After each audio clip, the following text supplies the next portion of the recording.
aprender. Ok, bueno, ya terminamos de hablar sobre criptomonedas, un tema muy interesante, pero vamos a pasar al siguiente tema con mis invitados, Eric, Kerling y Juan. Ahora vamos a hablar un poco sobre lo que es el autoaprendizaje, un tema bastante interesante en el que hay muchas teorías y me gustaría saber su punto de vista, qué piensan ustedes, qué teoría apoyan, cuál no y qué nos pueden aportar. Vamos a empezar con Juan Martínez, que nos explique un poco. Vamos, Juan. Bueno, ¿qué les digo? Pues el autoaprendizaje, pues es un tema muy complejo, muchas teorías. Según lo que estaba viendo, mucha información, la verdad, sobre el autoaprendizaje. Es interesante todos los temas que se pueden ver aquí. Primero que todo, definamos qué autoaprendizaje para cada uno de ustedes. Para mí es la capacidad de aprender algo por sí solo.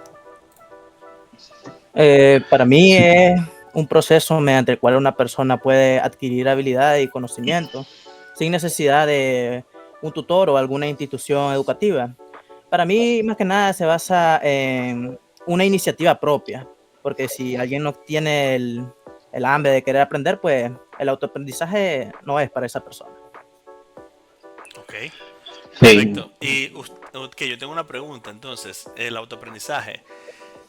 Entonces, ¿para qué existen los profesores? ¿Se me puede explicar, Kerling? Porque, o sea, se están diciendo que autoaprendizaje es lo que uno puede hacer, pero entonces, ¿para qué hay profesores? ¿Para qué hay personas que te enseñan si el humano es capaz de autoaprender? Kerling. bueno, para eso yo creo que al final tenemos que ver muchas de las teorías que existen y creo que al final con las teorías, cada teoría tiene su aplicación en un determinado momento de nuestro proceso de aprendizaje o de qué es lo que estamos tratando de aprender en su momento. Entonces, por ejemplo, el autoaprendizaje podría, por ejemplo, ¿verdad?, asociarse un poquito más al constructivismo que lo, que lo plantea Piaget y Vygotsky. Entonces, ellos hablan más que todo de que es un proceso autónomo y se requiere mucho pensamiento crítico.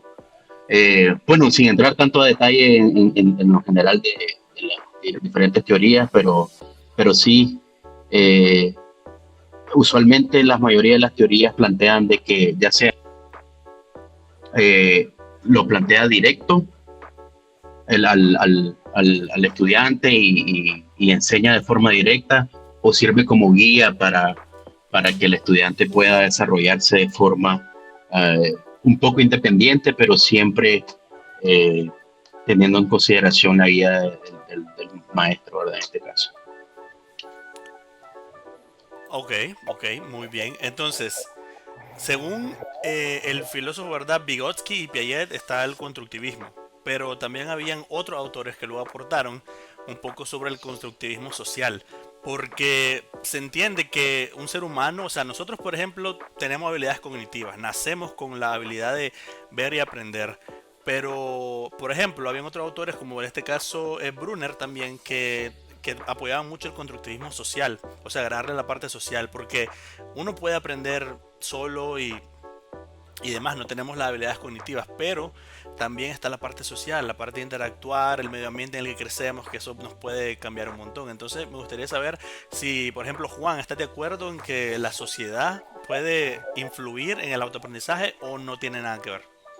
La verdad que sí, según también Albert Bandura, tenemos que nosotros como seres humanos también aprendemos mediante la conducta social de la sociedad. Nos puede influir en la manera que nosotros aprendemos o la manera que nosotros nos expresamos como seres humanos. Ok, ok, perfecto. Ahora, mi siguiente pregunta es para nuestro profesor Eric.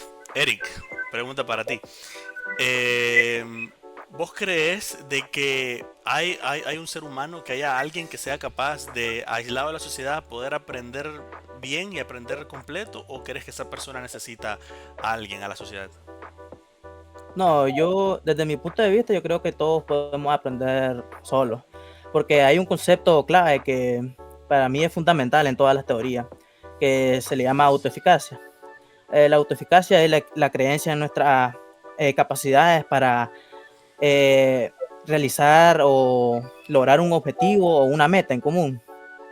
Si hablamos de autoaprendizaje, la autoeficacia cumple un papel importante, ya que si un estudiante cree que puede aprender algo por sí mismo, hay altas probabilidades de que él busque sus propios recursos de diferentes fuentes eh, y pueda aprender sin necesidad de que tenga alguna persona que lo esté guiando. Ok, Yo, muy bien. Kerlin. bueno, yo digo que al final sí es necesario tener algún tipo de estímulo para crear el autoaprendizaje o el aprendizaje general. Entonces, lo que tienen en común los autores o los posibles ponentes del aprendizaje como tal, o los teóricos, es de que ellos consideran de que tiene que haber algo que causa la reacción del aprendizaje, ya sea un proceso interno o como dice Vygotsky y los demás, que es algo que se genera de forma por reacciones a lo entorno, a lo social, a aprender por observación y por práctica y por repetición.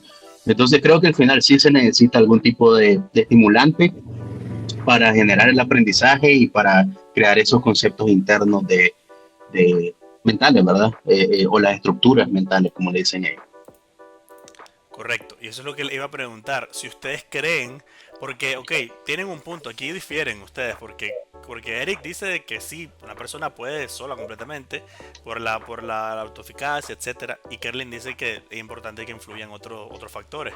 Y es cierto, entonces yo les quería preguntar, ¿ustedes creen que una persona, digamos que hay un experimento y meten a una persona en un cuarto blanco por varios años, sin lugar, sin capacidad de contactar con nadie más en lo social, nada más, digamos, con alimento y con algún celular, pero sin capacidad de hablar con alguien? ¿Ustedes creen que esa persona se pueda desarrollar y autoaprender?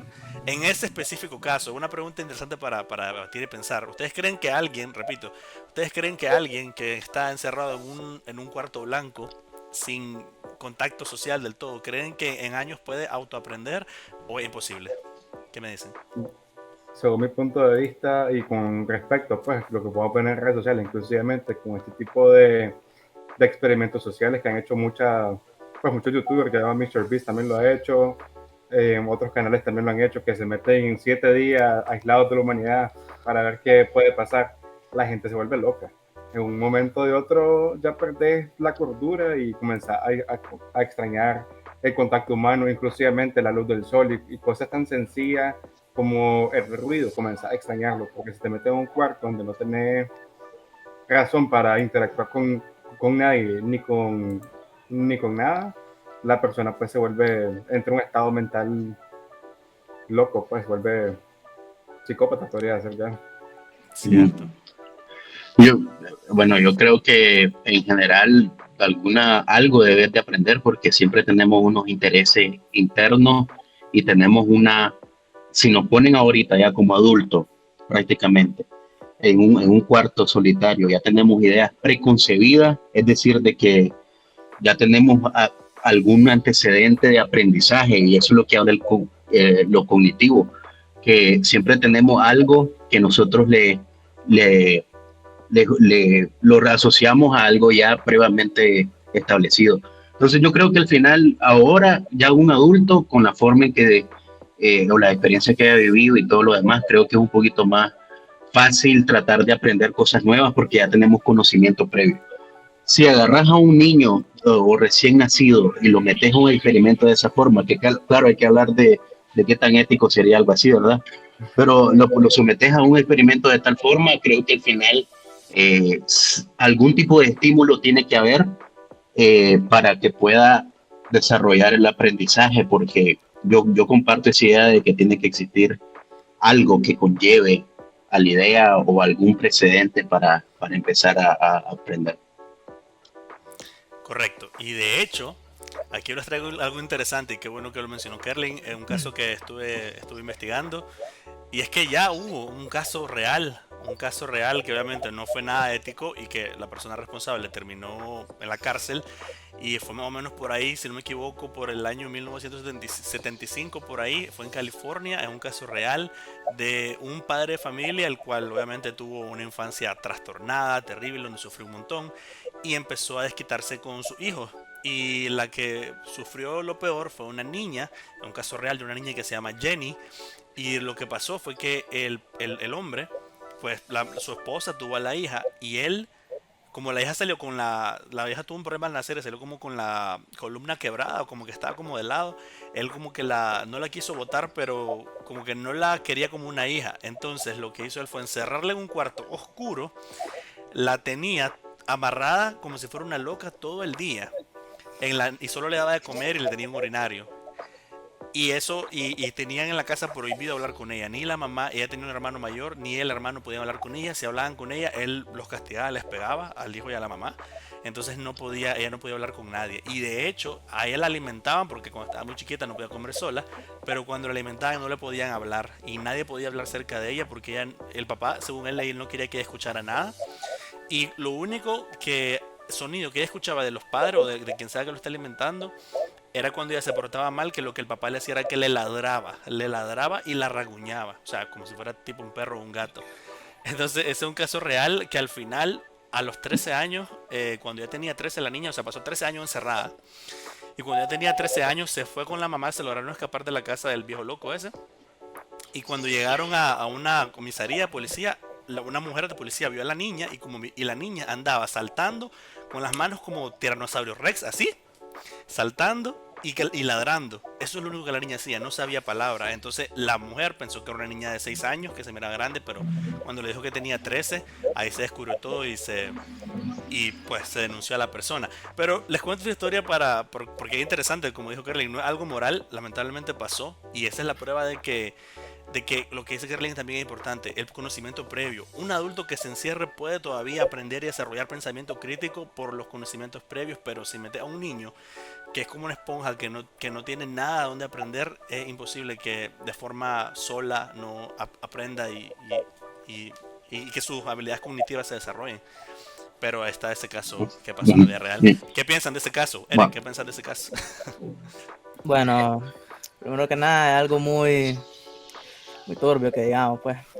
Pero en este caso vemos coincidencia con una de las preguntas que vos habías mencionado anteriormente, que cómo afectaba nuestro entorno a cómo nosotros hacíamos nuestro autoaprendizaje. Como dijo Kerlin anteriormente, nosotros como adultos, pues, ya estamos grandes, pues, mejor dicho, ya tenemos ciertas habilidades desarrolladas, pues, no somos como unos niños que apenas están aprendiendo y están averiguando cómo el mundo y todo eso. Como esa niña estuvo encerrada ahí por bastante tiempo, ella no tuvo un lugar o no tuvo alguna fuente donde aprender. Ella su cerebro solo le quedó automatizado con lo que ella ya estaba hecha. Como vos dijiste, salió como que, no me acuerdo cómo era, ladrando, cosas Sí, así. ladrando, dando brincos.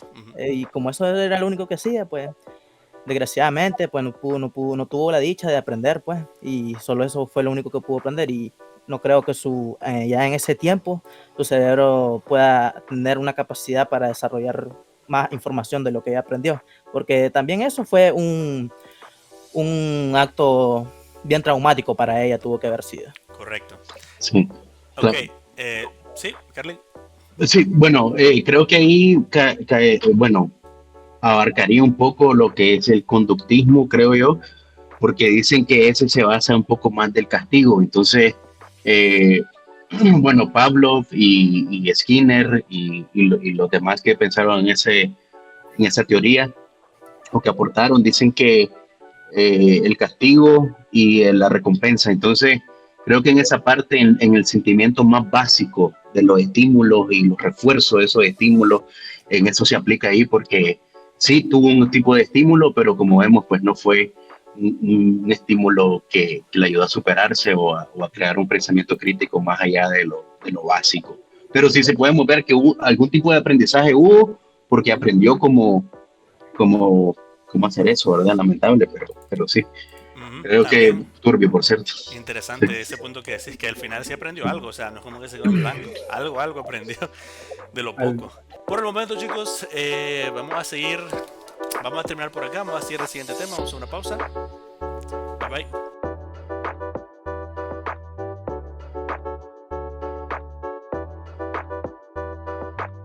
Aprendiendo.